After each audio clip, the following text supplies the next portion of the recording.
Mais de 72% dos brasileiros não gostam do seu trabalho. Você está dando o seu melhor, fica até tarde na empresa trabalhando, mas o seu chefe não reconhece o seu valor? Eu tenho uma solução para você. Que tal trabalhar para você mesmo? Receber uma grana que reflete o seu esforço. Então corre aqui no primeiro link da descrição e dê o primeiro passo.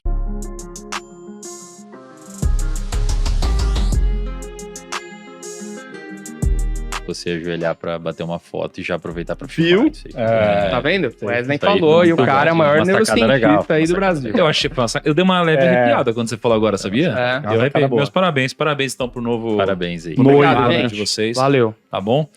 É muito bom, obrigado por registrar essa história, Lucão. Tem uma história Obrigado. interessante pra contar hoje também, eu vou deixar mais pro meio aqui. Vamos ver bom. como que o Wesley Obrigado, interpreta essa história Por que eu favor. passei sob uma ótica comportamental e Cientista. neurocientífica.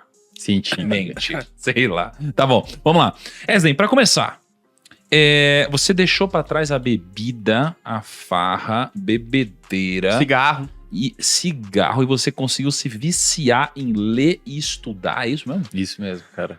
Cara, Como? Não é possível. Até 2013, 2014, mais ou menos no meio da graduação de psicologia que eu fiz lá no interiorzinho, bem no interior do Rio Grande do Sul. Numa cidade de 60 mil habitantes, eu acho. Eu fiz a minha graduação. Eu fumava uma carteira de cigarro por dia e bebia bastante. E parte da graduação eu fumei cannabis também. E, cara, praticamente a minha vida era isso. Era fazer uso do álcool com função realmente de embriaguez, seja em festa, final de semana com os amigos, etc. Eu era muito sedentário, leve sobrepeso, até que um dia eu já ficava... Eu tinha esses hábitos, né? Não estudava, não dava muita bola para essas paradas, achava que todo mundo era errado e todo mundo era burro, só eu entendia das coisas e não sei o quê. Um perfil até relativamente comum de acadêmicos, né? Até que uma vez, cara, eu fui descer do ônibus para ir para casa e eu tinha que andar umas 2 quadras. E eu cheguei em casa muito ofegante e não tinha subida. Aí eu pensei, caramba, cara, eu não conseguia andar 2 quadras sem ficar ofegante. E isso acabou me gerando um alerta.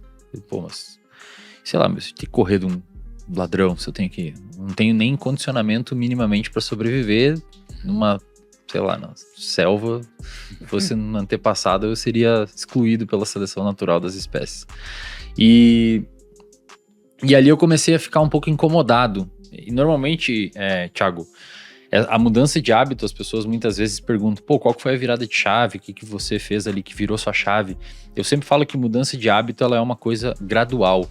Você começa a mudar um hábito quando você começa a se incomodar com aquele comportamento, mesmo você continuando executando aquele comportamento outras vezes, até que em algum momento você tem de fato uma configuração contextual que faça você alterar o seu comportamento, mas não é uma virada de chave. Muita gente acha que é uma virada de chave, por isso começa a academia e uma dieta na segunda-feira e quinta-feira já não consegue mais manter, porque não é uma virada de chave e não dá para tratar como uma virada de chave. A virada de chave ela é muito lenta e começou aí. Lá atrás, quando eu começava a ficar incomodado com isso, mas continuava bebendo, continuava fumando, continuava não sei o quê. Não estudava nada, não pensava em futuro e nada disso. Aí eu comecei acompanhar muitas pessoas que praticavam corrida. E eu comecei a me arriscar na corrida. Então, comecei a correr bem gradualmente, dava uma corridinha, caminhava, corridinha barra caminhar. Tipo, corria assim, 1 quadra, caminhava 2, corria 1, caminhava 2. Sempre no mesmo percurso. Até que chegou um momento eu comecei a correr o percurso inteiro, porque eu fui ganhando uma resistência cardiovascular, cardiorrespiratória. E quando eu comecei a ganhar essa resistência cardiorrespiratória, ou seja, eu comecei a formar ali o hábito da corrida, eu continuava fumando cigarro aos finais de semana e dia de semana, mas já havia diminuído um pouco.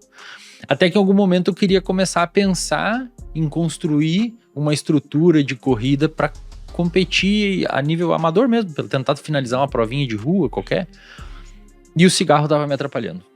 Então, eu sempre falo para a galera que quando você quer formar um hábito bom, quando você quer destruir um hábito ruim, é interessante você criar um bom que tenha uma competição com esse outro. Então, por exemplo, o cigarro começou a atrapalhar a minha evolução na corrida. Então, eu comecei a ficar puto de fumar.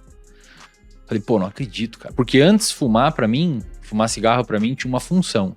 Uma função social, os meus amigos fumavam, então na hora do café a gente fumava, na hora do intervalo da aula a gente fumava, trocava uma ideia. Era uma função social para interagir com aquele ambiente, com aquele contexto. Então o cigarro tinha uma função legal na minha vida. Eu sempre falo, a gente pode falar depois se vocês quiserem sobre isso, mas tem uma máxima na psicologia comportamental que é todo comportamento tem uma função. Você não se comporta sem função. Você tem uma função, tudo tem uma função. E o cigarro tinha essa função. E depois de um tempo que eu comecei a correr, o cigarro começou a ter uma função pejorativa dentro do meu repertório comportamental, que era atrapalhar minha corrida. Então, mesmo eu perpetuando aquele comportamento de fumar por conta de circuitos cerebrais que haviam sido formados pelo próprio poder aditivo da nicotina, eu começava a ficar irritado de fumar. É mais ou menos quem desliza na dieta feio no final de semana e fica triste depois. Você desliza na dieta por conta do seu comportamento ser condicionado para aquilo muitas vezes, ou pela disponibilidade do alimento, ou pela sua história de interação com o alimento, etc. Mas você fica triste muitas vezes depois. E a corrida começou a deixar o hábito do cigarro cada vez mais desinteressante para mim. Até que um momento eu comecei a fumar só no final de semana, até que outro momento eu comecei a fumar só quando eu via 1 ou 2 amigos, até que um momento eu percebi, cara, eu sempre tô fumando quando eu saio com aquela galera. É sempre quando eu saio com aquela galera que dá vontade de fumar. Então eu parei de sair com aquela galera. E hoje a gente sabe que o vício, de uma maneira geral, é extraordinariamente contextual. Muito. Tanto é que a internação, que seria o passo mais extremo de um tratamento com um adicto, é nada mais, nada menos do que remover o sujeito do contexto e evitar contato com ambientes onde ele usava droga. Então, hoje a gente tem isso muito claro nos estudos em neurociência, que vício, de uma maneira geral, é muito contextual. Se você quer parar de beber, não vá ao bar, não saia com as pessoas que você sempre bebeu. Se você quer parar de fumar, o cigarro é o pior, e eu sempre digo que o cigarro é o pior vício de tratar, porque diferente de álcool e outras drogas, o cigarro ele infecta a vida. Você fuma no carro, fuma no intervalo do trabalho, fuma antes de dormir, fuma ao acordar, fuma no café.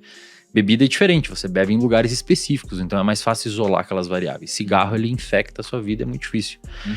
Mas a corrida foi meio que fez essa mudança de hábito, cara. Agora, a gente tem muitos hábitos ruins na nossa vida, né? E você tinha um hábito muito ruim e você conseguiu colocar um bom no lugar.